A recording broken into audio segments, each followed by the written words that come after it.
Welcome back to a Faster PC live support. I know you've been waiting all week for this show.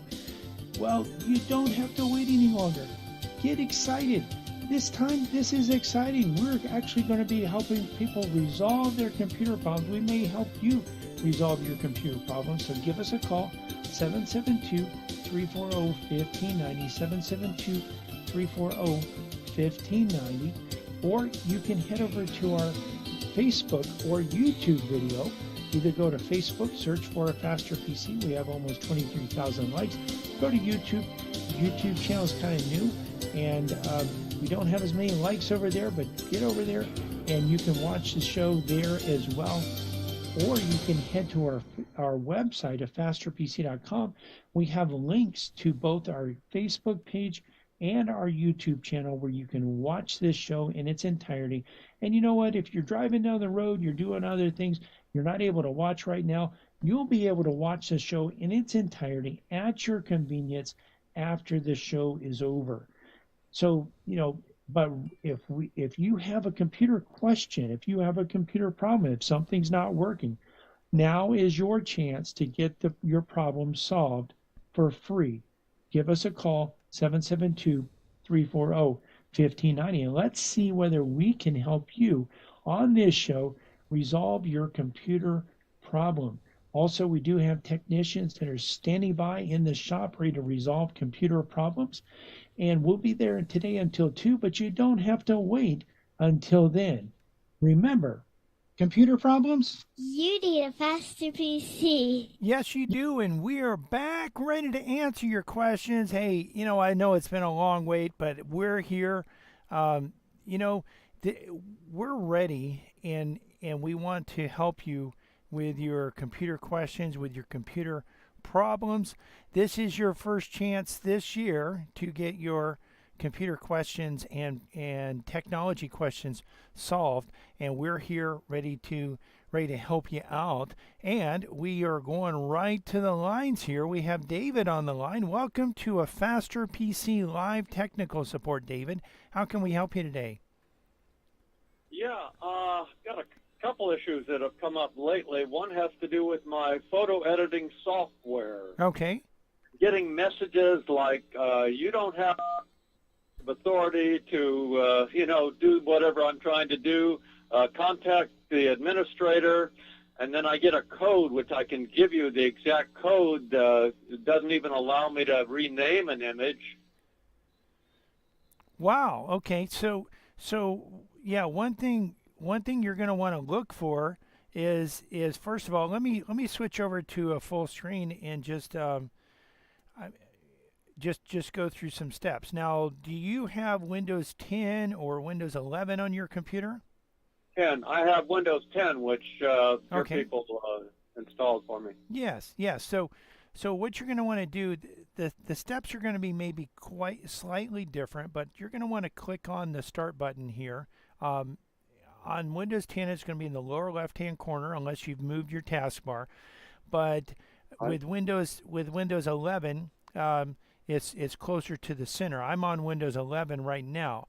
You'll go up to what looks like a gear, which is Settings, and I'm going to go to my gear, which I have in a folder, Utilities. And then what you're going to want to look for is Accounts.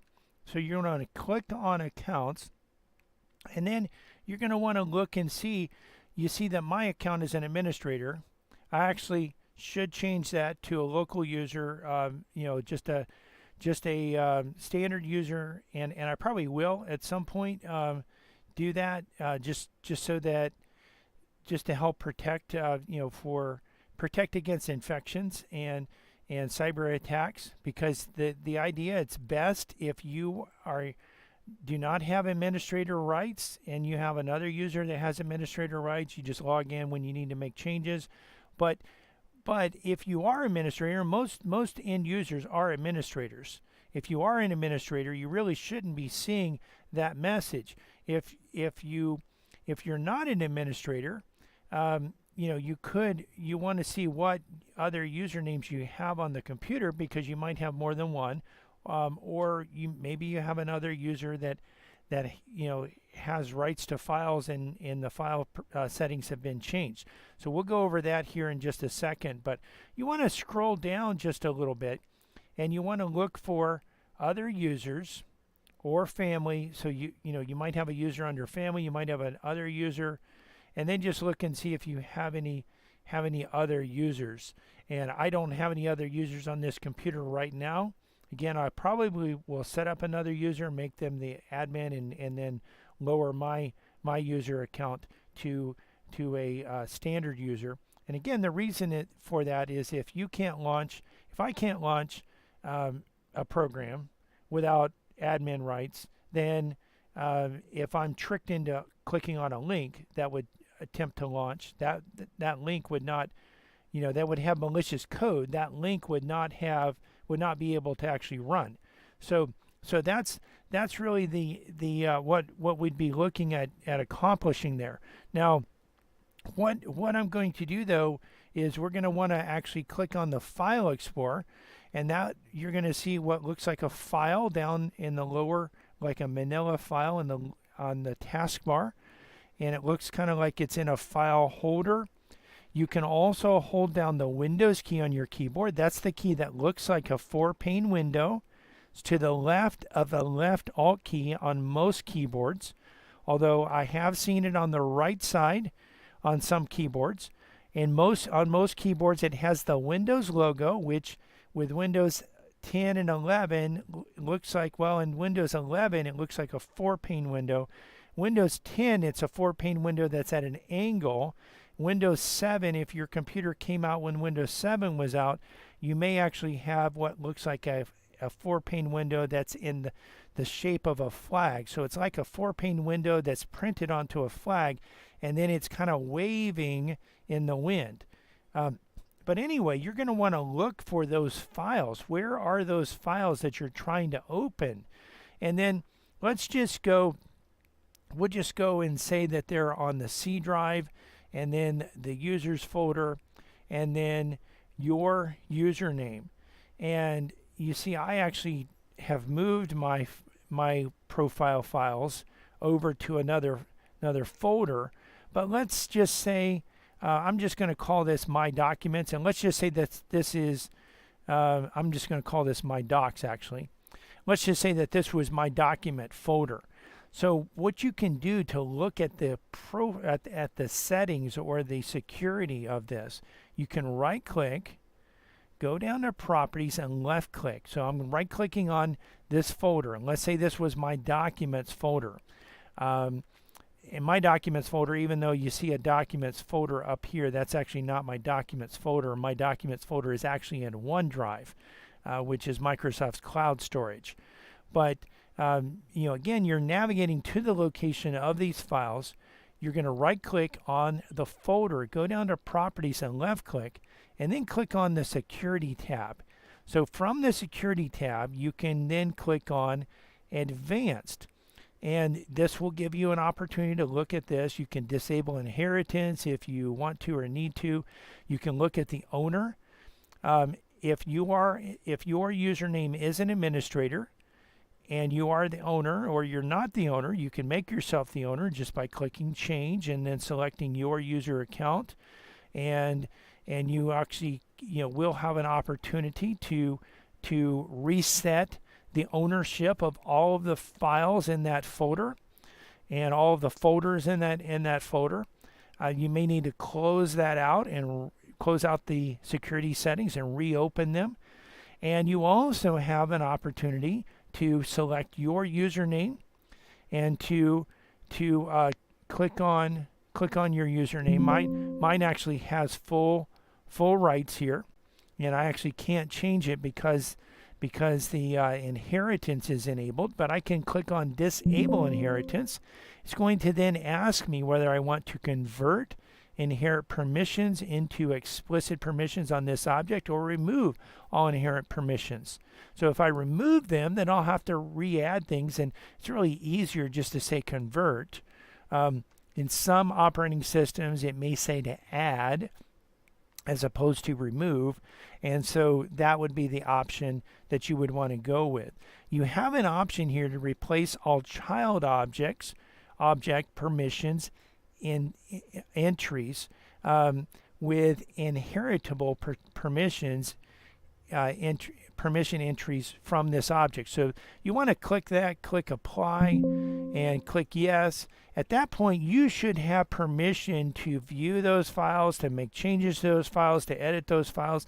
That really is what it sounds like is happening to me, is that for some reason there's maybe the files are in a different location, maybe they're not in your profile, maybe they're in a location where somehow you don't have permission to view them, but you want to actually just double check the settings. Sometimes you have to go in and just change the settings. This happens.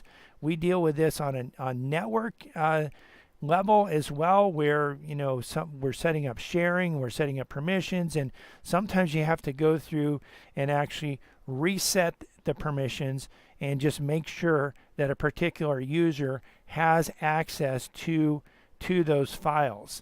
And hopefully that will help you resolve the issue.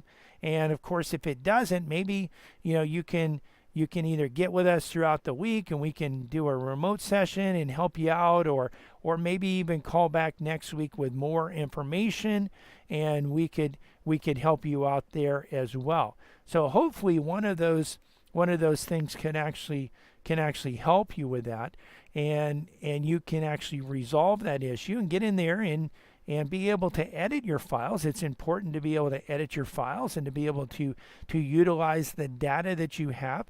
That's something that we want everyone to be able to do what you need to do with your computer. You're listening to a Faster PC radio here, heard every Saturday in the 10 o'clock hour right here on this station and stream live to our Facebook page. We're going to take a quick break. We'll be right back, ready to answer your computer questions. So you know what? If you have questions, well, we can't answer them unless you ask them.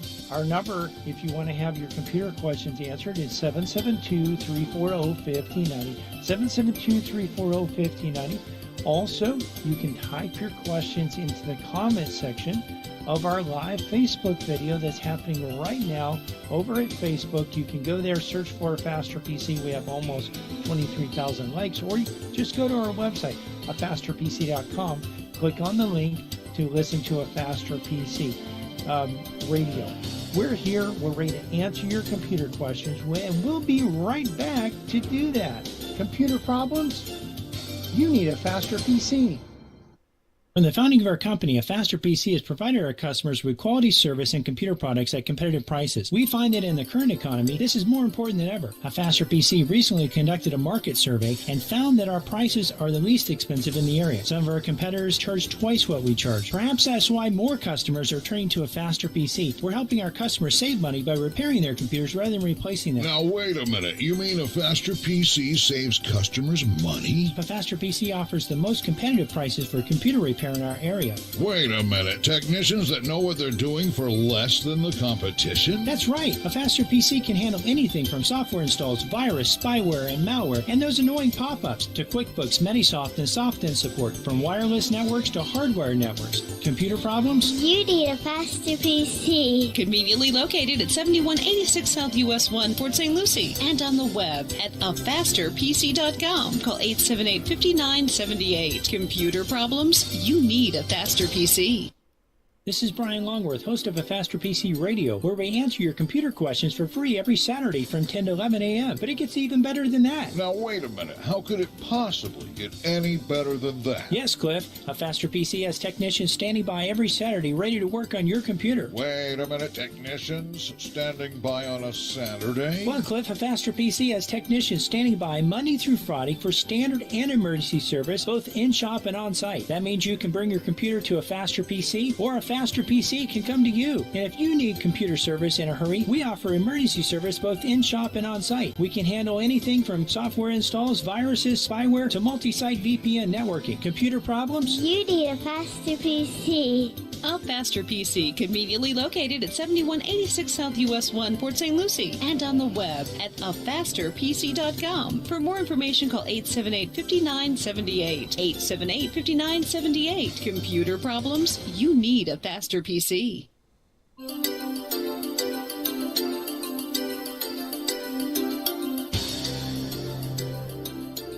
Welcome back to a Faster PC Radio. I know you've been waiting, a whole few minutes for the next segment of today's show. If you've been waiting to give us a call so that you can get your computer question answered, well, now's a great time to give us a call. Give us a call. The number here at the studio is 772-340-1590. 772-340-1590. Of course, if you're a little bit shy, maybe you don't want to call and be on the radio, this is your opportunity, by the way, if you do want to be on the radio. But if you're a little bit shy, maybe you don't want to be on the radio, you don't want people to hear what you say, then you can actually head over to our Facebook video. It's a live Facebook video going on right now. You can head over there. Just go to www.afasterpc.com. Click on the link to listen to a Faster PC Radio. That'll take you to our Facebook page. Or you can go to Facebook, search for a Faster PC. You'll find our page. We have between 22 and 23,000 likes. You'll be able to actually get over there, scroll down on the page a little bit. You'll see the live video, and you can type your question into the comment section. Now, your question doesn't have to be on what we've been talking about. It can be on any topic as long as it's computer related. So head over there and you can be on the show, or just give us a call, 772-340-1590. We did also want to remind you that we have technicians standing by ready to resolve computer problems. Our number in the shop is 772-878-5978, and we are located at 7190 South US 1 in Port St. Lucie. Again, the number is 772-878-5978. Computer problems? You need a Faster PC. Yes, you do. And hey, we are back. We're ready to answer your questions, ready to help you resolve your computer and technology problems. Great call that we had just a little bit ago from David. One thing that I wanted to talk about today, and of course, one of the things we always say, your question doesn't necessarily need to be on any topic that we've been talking about. It doesn't have to fit into a theme.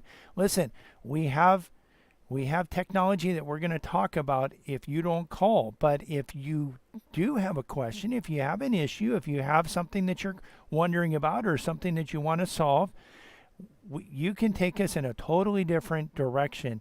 It's perfectly okay. And don't feel that you don't know enough to ask a question. I mean, just think about it. If you knew enough, if you knew everything, you wouldn't need to ask the question, right? But no one knows everything about computers.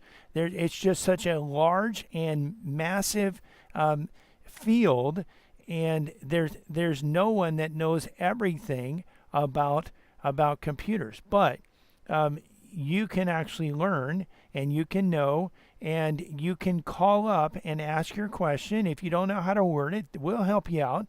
And you don't have to have a certain level of tech savvy to call this show and ask a question. We'll try to help figure out what you're asking, what you want to know, and be able to answer it for you. But one of the things that I wanted to talk about is I wanted to talk about the technology that actually is used and was used in apprehending the Brian Kohlberg. He's the one who's accused of killing the 4 Idaho students in a home that he formerly lived in.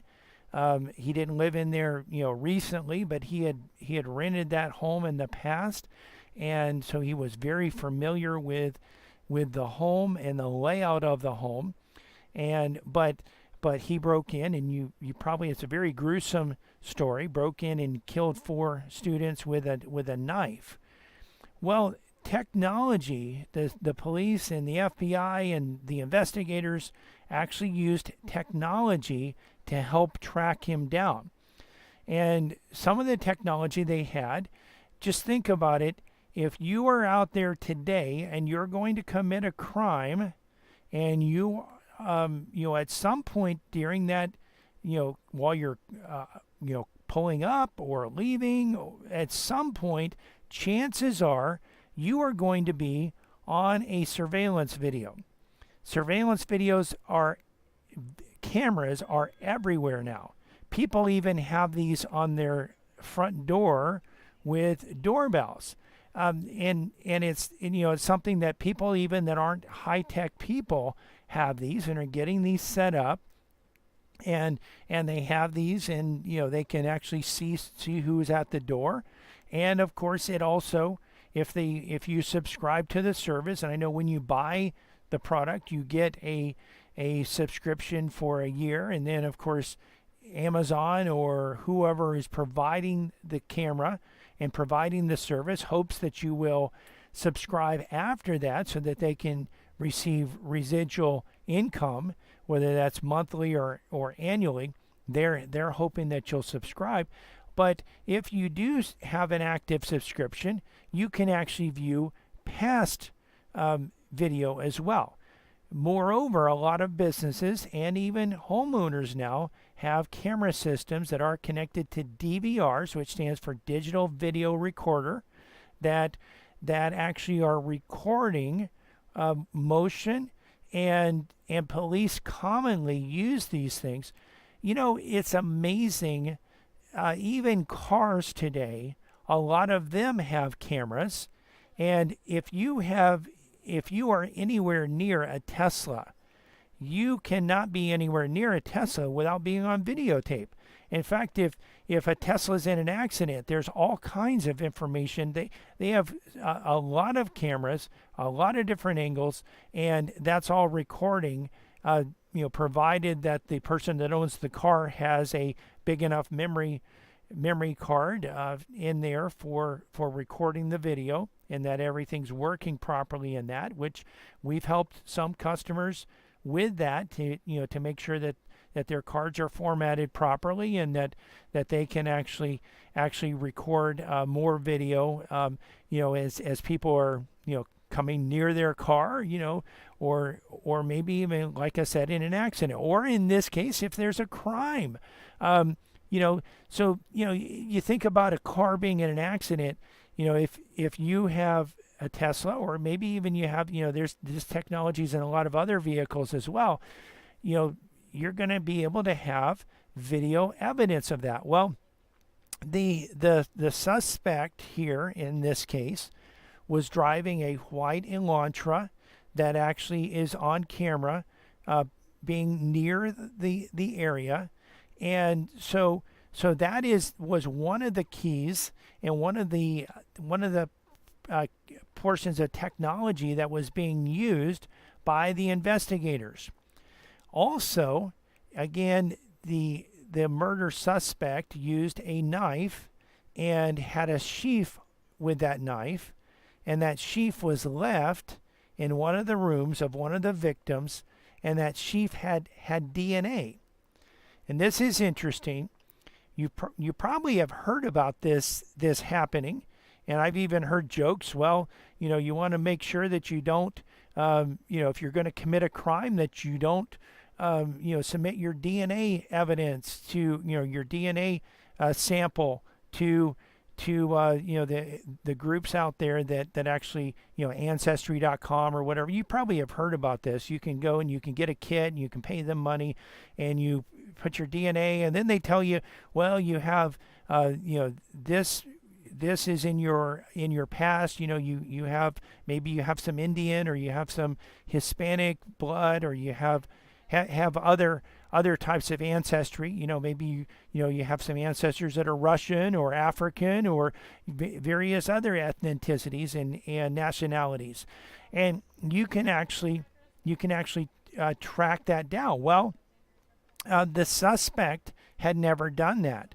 but one of the suspect's relatives had submitted this, so the police officers were able to take the DNA off of that knife sheath, and then they were able to match that DNA to one of his relatives. Again, they didn't know who the suspect was at this point, but they matched the DNA to a relative, and then they tracked down and they looked for relatives of this person that also may have been associated with a white Hyundai Elantra, and lo and behold, they found a suspect who owned a white Elantra that was a university student and then they went to that suspect's parents' house and actually took garbage from the parents' house, and they were able to match DNA from the parents, from I believe the father of the suspect, and they were able to match DNA, which gave them further confirmation that they were able to use to actually nab the suspect. So this was pretty interesting. Again, it's a gruesome case, not something we really want to talk about. It's not something that we want to think about, but it's really interesting how technology was used to help nab the suspect. And one of the things to know on this as well is not only was technology used in this case, but you also have again this video technology and even DNA technology being used in cases that aren't quite as big. I mean, this case was pretty big, and cases have to be pretty important to use this type of technology. If you have a lawn ornament stolen, during Christmas time, you're probably not, the police aren't going to track down someone's DNA for that. But if you have something major like this was major, a murder, that is definitely something that is major. You're going to have the police utilizing what is out there, utilizing the technology that's available to them to be able to actually help track down who that person is. And again, video cameras, they're all over the place, and of course they can be used to help protect your facility, your home, your business, your car, but you never know when maybe even your doorbell camera might be able to be used to help track down someone who has committed a crime. Including one of the things that does happen today is the stealing of much lower level crime, but the stealing of packages off of porches. And with more and more ordering being done online, you actually have people at work away from their home and packages being delivered to their house and no one being there. And of course, maybe you have neighbors that are looking out, but if you live in a neighborhood where many people work, and then you have a lot of your neighbors are also away and not at home, then what do you do in that type of situation? Well, these doorbell cameras and other types of security cameras are tracking down and helping identify and catch people that actually are coming up to the doors of the house to steal the various gifts or orders or boxes or whatever it is that you're getting out there. I'm sure that sometimes someone that's stealing, might get something that's worth a lot, and sometimes they might not get something that's worth much. But the whole thing is you want to, the ability to have really affordably the technology to record what is happening out there. And, of course, you can use the Ring doorbell. You can also use a security system that you may pay more for, but is going to have a DVR, which again is a digital video recorder, that is going to record those movements. That's going to cost more money, but you're not going to have to pay an annual fee for it. Those are some options in that.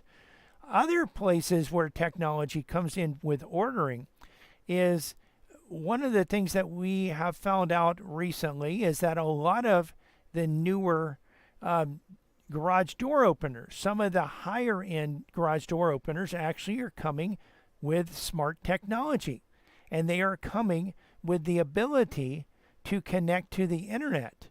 And by default, some of them give your Amazon driver the authority to open your door and take your Amazon package into your garage and then close the door. Now, you got to think about that. Would you rather have your package sitting on your drive or on your porch where it could be stolen, or would you rather have Amazon have access to your garage? And if Amazon has access to your garage, do you also have another door separating your garage from your house that actually has a lock on it, that a secure lock? Some people just have an interior door, but you would really need a strong door with a lock and maybe a deadbolt to help protect, just in case, because, some people aren't honest. Just in case you have a driver that's not honest, you don't want that person rummaging through your items in your house and maybe stealing jewelry or cash or any other valuables that you may have in the house. And certainly I'm not saying that most Amazon drivers would do that, but it certainly is possible.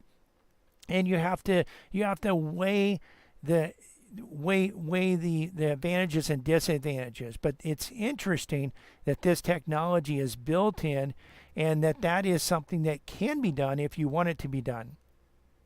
You're listening to a Faster PC radio heard on this station every Saturday in the 10 o'clock hour. We're going to take a quick break, but we'll be right back for the final segment of today's show. Listen, if you want to get your computer questions answered and you haven't called in, now's your opportunity. In fact, this is your last opportunity coming up. 772-340-1590. 772-340-1590. You can also head over to our Facebook page, and you can actually, from the Facebook page, you can type your computer questions into the comment section of the live video, and we'll cover them on today's show. But you know what? You've got to get over there right now, or give us a call, 772-340-1590, so we can answer your computer questions. Computer problems? You need a Faster PC. A Faster PC has been here, and as Florida begins to open for business, The Faster PC will remain open to repair computers 9 to 5 Monday through Friday and 9 to 2 Saturdays. We offer curbside drop-off and pickup and on-site service where a Faster PC can come to you. And we can fix many computer problems remotely without requiring any in-person contact. A Faster PC is also working to help our customers set up remote access so that employees can continue to work and be productive from home. Computer problems? You need a Faster PC. A Faster PC is conveniently located at 7190 South US 1 next to the new Dollar General in Port St. Lucie, and on the web at www.afasterpc.com. That's www.afasterpc.com. For more information, call 878-5978. Again, that's 772-878-5978. Even in times like these, when you have computer problems, You need a Faster PC. This is Brian Longworth, host of A Faster PC Radio, where we answer your computer questions for free every Saturday from 10 to 11 a.m. But it gets even better than that. Now, wait a minute. How could it possibly get any better than that? Yes, Cliff. A Faster PC has technicians standing by every Saturday ready to work on your computer. Wait a minute. Technicians standing by on a Saturday? Well, Cliff, A Faster PC has technicians standing by Monday through Friday for standard and emergency service, both in-shop and on-site. That means you can bring your computer to A Faster PC or A Faster Faster PC can come to you. And if you need computer service in a hurry, we offer emergency service both in-shop and on-site. We can handle anything from software installs, viruses, spyware, to multi-site VPN networking. Computer problems? You need a faster PC. A Faster PC, conveniently located at 7186 South US 1, Port St. Lucie, and on the web at afasterpc.com. For more information, call 878-5978. 878-5978. Computer problems? You need a Faster PC. Welcome back to a Faster PC Radio. This is the last segment of today's show. We'd love to answer your computer questions, but if you don't call, we can't answer. Give us a call. The number to have your computer question answered is 772-340-1590, 772-340-1590, or you can hop on over to our Facebook page, A Faster PC, and actually from there, you can type your question into the comment section. So again, just a few more minutes to answer your questions.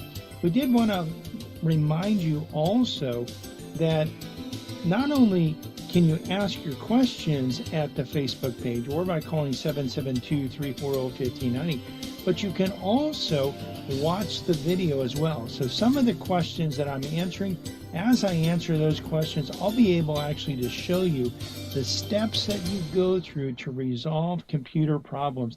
And if you're not where you can watch it right now, that's fine. You can watch it at your convenience shortly after the show's over. It'll be up there on our Facebook page. You can get there one of two ways. Either go to our website, afasterpc.com. We have a link that says listen to a Faster PC Radio. If you click on that, it'll take you to our Facebook page, or go to Facebook and search for a Faster PC. We also wanted to remind you that in the shop we have technicians standing by today to work on computers and resolve computer problems. We're at 7190 South US 1, and our number in the office is 772-878-5978. And of course, we're here to answer your questions. Well, your computer questions, and we could answer other questions, but we're here specifically to answer computer questions. Computer problems? You need a Faster PC. Yes, you do, and we are back ready to answer your computer questions, your technology questions, ready to help you resolve your computer and technology issues. One of the things we are going here to just follow up on the call from David in the first segment, and also he did also comment on what we were talking about in the last segment with the Utah murder case. And stating that they haven't given a motive for the killing of the 4 students, and also not hurting the other 2, and indicating that there may possibly be something personal, and that's possible. We really don't know that yet. We'll have to. I'm sure there'll be a lot written about that, and with these types of things, it is difficult to sometimes know exactly what did happen, but there will be a lot of evidence that will come out, I'm sure, as the case progresses, and hopefully they'll be able to get to the bottom of all of that. He did also mention on the editing photos that he was getting. He actually mentioned and actually named the actual error that he was getting, and that error, he wrote 0x, or OX, but it's actually 0x, and 0x 800701E3. So that's the error message he's getting when he actually tries to save the files or edit the files. And from what I'm seeing on that search from Microsoft's site, as well as from another site, is that this error is related to saving files or accessing files that are on an external device, on an external hard drive or an external thumb drive that's plugged into a USB port. So one of the things, and Microsoft suggests doing this, they suggest actually going and what we can do, I can actually show you this step. I'll actually go to full screen. And for those watching the video, and I'll verbally describe this for those that aren't, those are just watching on or listening on the radio. So we're going to hold down, we're going to go to File Explorer, and you can get there again by clicking on the File Explorer in the bottom, or you can hold down the Windows key and press E. That'll launch the Windows File Explorer. And then what you can do is you can actually go to the drive that actually has the data that you are interested in. Right click on that drive, and then actually, and by the way, I clicked on, to get there, I clicked on this PC in the left hand column, and then I right click on the drive that maybe has the files that you're interested in changing, and then go down to Properties and left click. So again, when you right click, that's going to bring up a pop-up menu, and one of the options is Properties. We're going to left click on Properties, and then what we can do is we can actually go over to Tools, and there's error checking. So we can actually run an error check, and that will actually search through the drive, see if there's any errors on the drive. Now, if it is a external hard drive, and maybe David, if you're still listening, maybe you can even give us some feedback in the comment section on the video. I'll check that. But if it is a external hard drive, and by the way, if you were getting those messages on the primary drive, you would not be able to run the error check while in Windows. You'll have to reboot. It'll even tell you, well, we can't run it now, but you want to schedule a error check the next time you reboot, and then the check would run the next time you reboot. You could reboot right then, or you could reboot later. Either way, you would be able to run that later, when you reboot. Well, one of the things that if this is an external drive, you'll be able to run it right there. If it's a hard drive, there is a possibility. In a hard drive, I'm talking about a platter drive that has the metal platters that spin around and an arm that moves back and forth. Those do have sometimes fatal errors or errors that cause problems at certain sections of the drive and can cause this type of an error. And certainly running a disk check can correct those issues and can help you to actually correct those. But really it does so by marking those sections as bad, moving the data to another location on the drive, and sometimes you'll have some file corruption. And if the drive is failing and getting worse and worse, what will happen is you'll get more and more bad sectors. I remember my first computer, my hard drive started going bad. I didn't have the money at the time to buy a new drive. It was, by the way, a 20 megabyte hard drive. So you think about drives today. If you have an SSD drive, there's a good chance you'll have some SSD drives are as small as 32 gigabytes, which is not big enough really to run your operating system and store files. But a lot of people with computers will have maybe a 250 or 500 gigabyte SSD drive. The platter drives are typically 1 terabyte. So 1 terabyte is 1,000 gigabytes. 1 gigabyte is 1,000 megabytes. You go from bytes to 1,000 bytes is a kilobyte, and then a 1,000 kilobytes is actually a megabyte. 1,000 megabytes is a gigabyte, and so my drive, where you have today drives that are, I actually have two terabyte drives, so I actually have 4 terabytes of storage space in my computer. It's just phenomenally bigger than what I had in that first computer. But in that first computer, what I actually had is I had that situation where my drive was going bad, and with the drive going bad, I actually had a situation where again, the drive was going bad. My operating system would become corrupt. I would have to run check disk. It would repair errors. I would reinstall my operating system. I would reinstall programs that were damaged. Hopefully my data, the files that I had weren't actually damaged. And of course, I could back those up. If you remember back then, you backed up files to floppy drives. So I was able to actually back up my files to floppy drives. And we were able to get going that way and being able to actually move my data over and recover data if I was having an issue.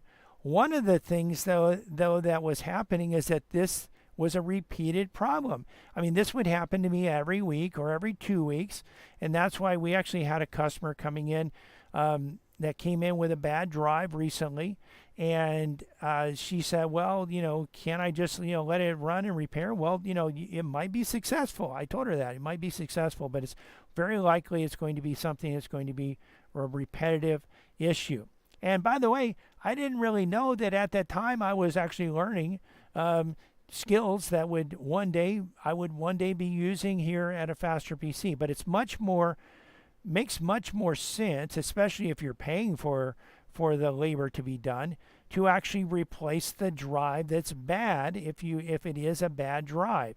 So if you do have a bad drive, you want to really replace the drive so that you're not dealing with this situation where you have failures that you're not able to get the data.